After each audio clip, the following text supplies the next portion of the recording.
episódio dos Diários de Steampunk. Desta vez iremos falar sobre algo fundamental ao Steampunk, a tecnologia a vapor. Temos um convidado especial, o André, que vai ser nosso colaborador no Clockwork Portugal e vai também começar a aparecer em alguns episódios da nossa web series. Diz olá, André. Olá. Vamos começar. Desde muito cedo, a humanidade tentou utilizar o vapor advindo da evolução da água para formar energia mecânica. No entanto, a tecnologia a vapor avançada começou a surgir apenas há cerca de 300 anos e foi um componente crítico na Revolução Industrial. Mas como funciona a tecnologia a vapor? Os mecanismos podem ir desde muito simples, as chaleiras ou panelas de pressão, até aos muito complexos, como os encontrados nas centrais de energia nuclear. O princípio básico é o mesmo. A água é aquecida até ao ponto de ebulição, transforma-se em vapor, que ocupa mais volume que a água em estado líquido, exercendo pressão sobre as paredes do recipiente. Esta pressão é então utilizada de diversas maneiras. Embora o motor a vapor tenha sido desenvolvido ao longo do século XVII, o primeiro modelo com uso generalizado foi inventado por Newcomen em 1712. Mais tarde, em 75, o modelo foi melhorado por Watt e ao longo do século XIX por vários outros cientistas, permitindo que a tecnologia a vapor fosse utilizada em várias necessidades. Uma das primeiras aplicações da tecnologia a vapor durante a Revolução Industrial foi nas minas de carvão para a extração de água, o que permitiu escavações mais profundas e o que, por sua vez, facilitou o acesso ao combustível para os restantes mecanismos a vapor. Mais tarde, foi sendo progressivamente adaptada por outras indústrias, como a têxtil, os transportes, a agricultura e a produção acelerada de diversos produtos. Este tipo de tecnologia, embora muito útil, tinha os seus problemas. O vapor que escapava dos mecanismos poderia queimar os trabalhadores e havia sempre o risco de explosão derivado de uma má exaustão do vapor. É de referir que turbinas movidas a vapor são utilizadas para produzir eletricidade.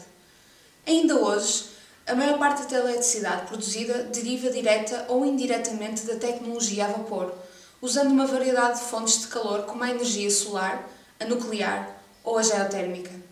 As invenções e engenhocas são uma das partes mais interessantes do steampunk. Os autores normalmente inventam tecnologias que são verosímeis, mas não necessariamente tecnologias que existam no mundo real. Vamos agora dar alguns exemplos de tecnologias steampunk. Os instrumentos mecânicos desta altura tiveram a sua origem nos desenvolvidos pelos relojoeiros do século XVIII.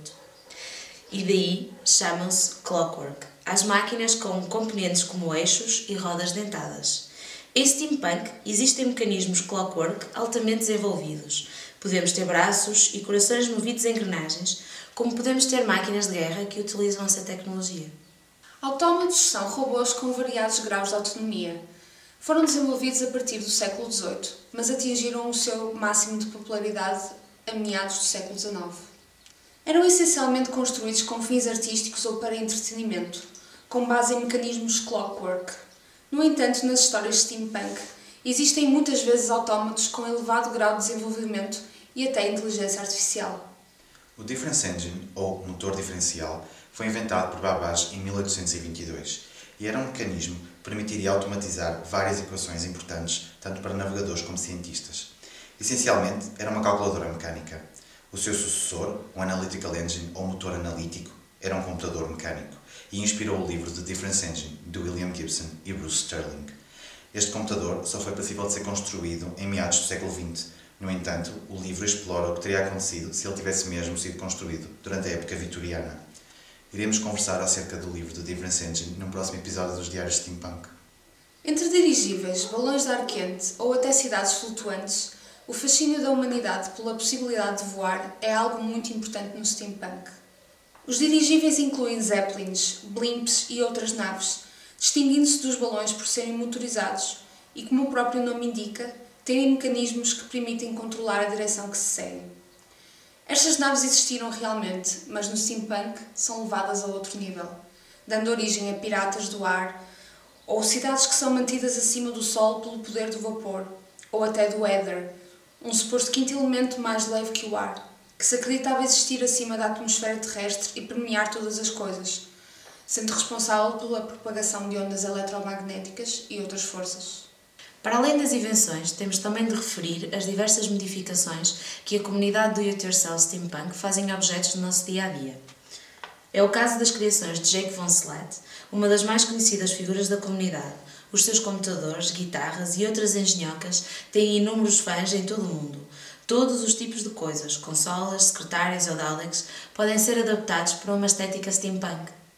Mas os melhores objetos são aqueles construídos de raiz para funcionar, pelo menos em parte, através de tecnologia a vapor ou clockwork, e não apenas para ser bonitos, o que obedece à filosofia por trás do steampunk. Um bom exemplo é a máquina de abrir garrafas de vinho construída por Rob Higgs. E assim concluímos o nosso episódio sobre tecnologia a vapor.